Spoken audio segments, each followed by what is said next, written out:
구독, 알림 설정까지 부탁드립니다.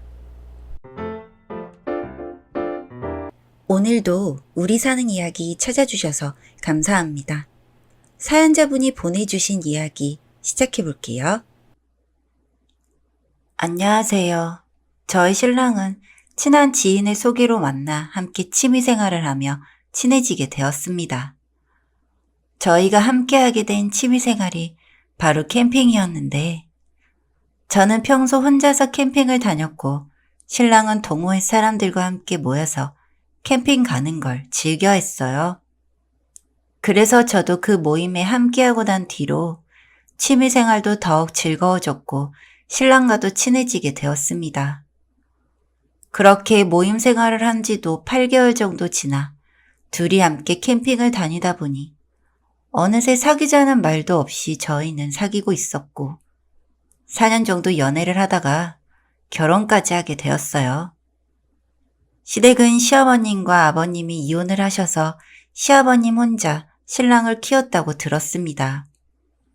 시아버님은 작은 전파사를 하시는데 혼자서 출장 일도 보고 아들도 키워낸 슈퍼맨 같은 아버지라고 생각해요. 그래서 시아버님을 많이 챙겨드려야겠다는 생각도 했거든요. 저희 집은 부모님이 두 분이 모두 계시기 때문에 혼자서 자식을 키우는 게 더 대단해 보인 것 같아요. 결혼 후 아무래도 아들밖에 없던 조용한 집에 제가 오게 되자 시아버님은 늘 불편하다는 듯이 자리를 비우기도 하셨지만 그것도 1년 정도 지난 이후부터는 제법 편해하셨고 저희는 그런 시아버님을 모시고 함께 캠핑이나 캠프닉을 다니면서 저희만의 효도를 하고 있었어요. 부전자전인지 시아버님도 캠핑을 엄청 좋아하셔서 가끔씩 다 같이 놀러를 가게 되었습니다. 그때가 조금 봄 같은 날씨였는데 그래도 겨울에는 추워서 난로까지 챙겨서 캠핑을 갔고요. 커피도 마시고 밥도 먹고 간단히 야식도 먹은 뒤 자려고 누웠는데 더위를 많이 타는 저는 텐트 맨 끝에 있고 그 옆에 신랑, 그리고 마지막 끝에 아버님이 누우셨어요. 텐트가 작아서 신랑의 발 밑쪽에 난로를 두고 있었고요. 그렇게 한참을 자고 있는데 어디선가 제 엉덩이에 손이 닿는 느낌이 들었고 신랑이 제 옆에서 자고 있었으니 신랑이라는 생각에 손을 잡아서 치우려고 했습니다.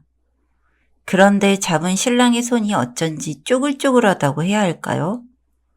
수분이 없는 느낌이라고 해야 할까요? 뒤를 돌아보니 시아버님이 자고 있었고 그러면서도 더듬더듬 손이 움직였었나 봐요. 저는 너무 놀라 소리를 지르고 싶었지만 시간이 늦은지라 손을 떼고 텐트의 끝에 딱 붙어서 불편하게 잠을 잤습니다. 아버님이 왜 가운데 계셔? 아니 어제 당신이 가운데서 잤는데 왜 아침에는 아버님이 내 옆에 있냐고. 아, 새벽에 담배 피우고 왔는데 아버지가 춥다고 가운데로 오셨어. 아, 그럼 나를 깨우던지. 난로를 아버님 자리 쪽으로 옮기면 되잖아. 당신 예민하게 왜 그래? 아버지가 무슨 짓이라도 한 것처럼. 그런 게 아니라 놀랐으니까 그렇지. 다음부턴 조심할게. 아침 먹어야 되니까 준비 좀 도와줘. 신랑의 잘못도 그렇다고 자고 있던 시아버님의 잘못도 아니었으니 저도 더는 할 말이 없기는 했습니다. 그렇게 아침을 먹고 캠핑을 정리하고 집으로 돌아왔습니다. 그리고 며칠 뒤 시아버님에게 전화가 한 통이 왔어요. 혹시 텐트 치고 그런 거 어려운 거냐고. 본인이 친구들이랑 다 늙어서 그거 한번 가보고 싶은데 좀 도와줄 수 없겠냐고 하셨어요. 저는 시아버님이 활동적인 성격이라는 걸 알고 있긴 했지만 불편하실 텐데 그 와중에 재미를 느끼신 게 너무 뿌듯해서 제가 미리 텐트도 준비해두고 간단히 먹을 것도 준비해 둘 테니 텐트에 가서 친구분들과 노시라고 했습니다. 시아버님께 여쭤보니 영감탱이 셋이랑 간다고 해서 주말에 신랑과 큰 텐트를 갖고 가서 준비를 해두었고 신랑이 시아버님을 모시러 간 사이에 저희도 근처 작은 텐트를 치고 캠핑 준비를 했습니다. 원래 계획대로라면 텐트만 쳐두고 저희는 다시 집으로 갈 생각이었는데 어차피 내일 텐트 정리를 하러 와야 하고 시아버님과 친구분들을 모셔다 드려야 하니 그냥 하루 텐트에서 자고 정리하는 게 나을 것 같았어요.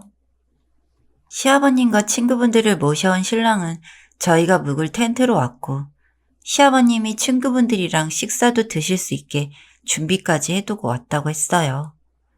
그래서 너무 잘 됐다며 이야기를 하고 그날은 저와 신랑이 맥주도 한 잔씩 먹었습니다.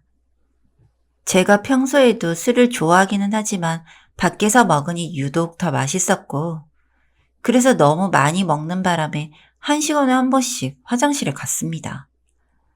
맥주를 너무 많이 먹은 탓인지 그날은 새벽에도 계속 깨서 화장실을 갔는데 새벽 1시가 되었는데도 시아버님의 텐트는 무슨 말소리가 들리더라고요.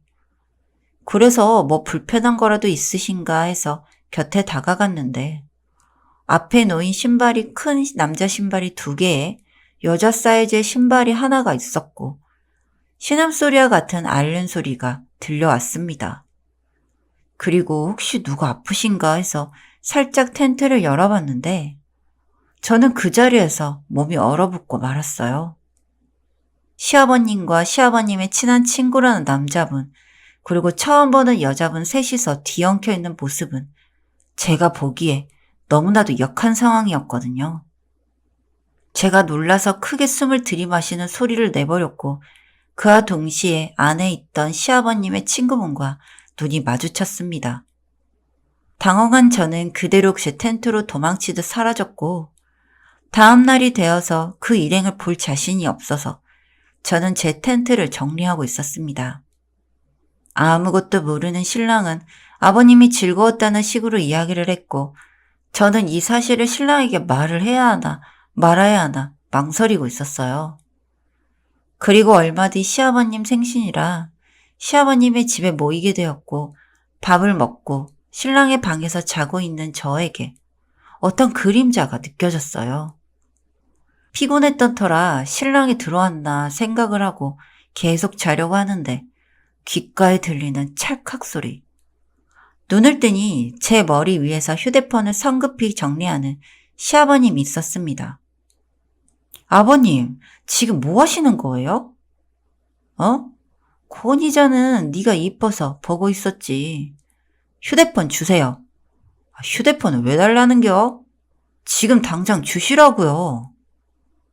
저보다 키가 큰 시아버님이지만 몸으로 밀치고 휴대폰 앨범에 들어가 보니 위에서 찍은 제 가슴골 사진이 있었습니다.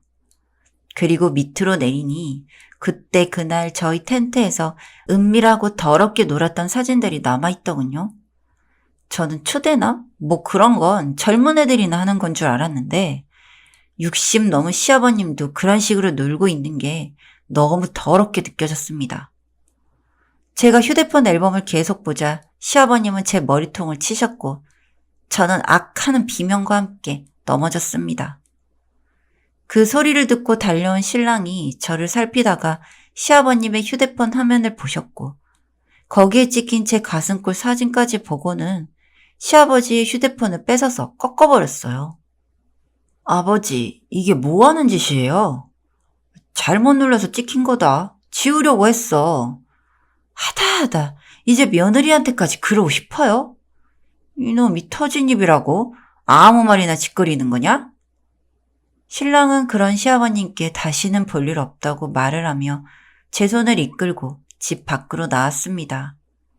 나중에 알고 보니 시아버님은 평소에도 바람을 자주 피우셨고 그 문제로 이혼까지 하셨는데 시어머님께서 다리에 장애가 있어서 경제활동을 하기 힘들었대요.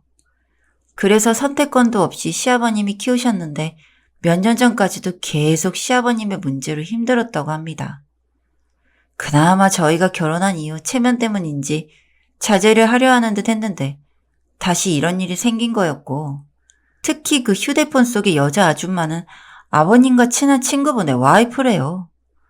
지금이야 셋이 좋아서 저러고 노는 것일 수도 있지만 저런 시아버님을 보고 있을 때마다 엄마가 울던 게 생각이 나서 가슴이 답답하다고 했습니다. 저희는 그날 이후 시아버님과 연을 끊었어요. 그리고 3년이 지난 어제 다시 시아버님을 만나게 되었습니다. 그것도 출근길 지하철역에서요. 정말 말 그대로 거짓골을 하고 있었고 저를 알아보고는 한 걸음에 달려왔습니다. 너네 다 이사 갔니? 전화번호는 왜 바꾼 거야? 누구세요? 나 동진이 애비다. 아, 지금 상황이 좀 안 좋은데 혹시 500만 원 정도만 줄 수 없니? 그게 무슨 말씀이세요? 내가 소송 때문에 돈이 들 게 좀 있어서. 소송이요? 무슨 일 있으셨어요? 그건 말하기가 좀 곤란하구나. 계속 캐물인이 여자친구랑 데이트를 하다가 그 여자친구의 신랑에게 걸렸고 지금 상간남 소송 중이라고 하더라고요.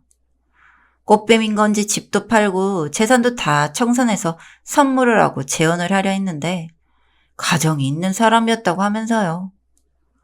저는 그 말을 듣고 재벌은 남 못 준다는 말이 딱 생각이 났고 출근하려던 발걸음을 돌려서 밖으로 나가 택시를 탔습니다. 이사도 가고 전화번호도 바꿨지만 혹시나 찾아올까 봐서요. 신랑이 말하길 여자없이 못 산다고 하던데 정말 그 말이 딱 맞았나 봐요. 자식이랑 며느리가 챙겨줄 때도 다른 여자만 끼고 노시더니 앞으로 남은 여생도 꼭 저희가 아니라 다른 여자랑 노시길 바라야겠어요. 시아버님이 상간남이라니 쪽팔려서 어디 가서 말할 데도 없네요. 사연은 여기까지였고요. 우리 사는 이야기 시청해주셔서 감사합니다.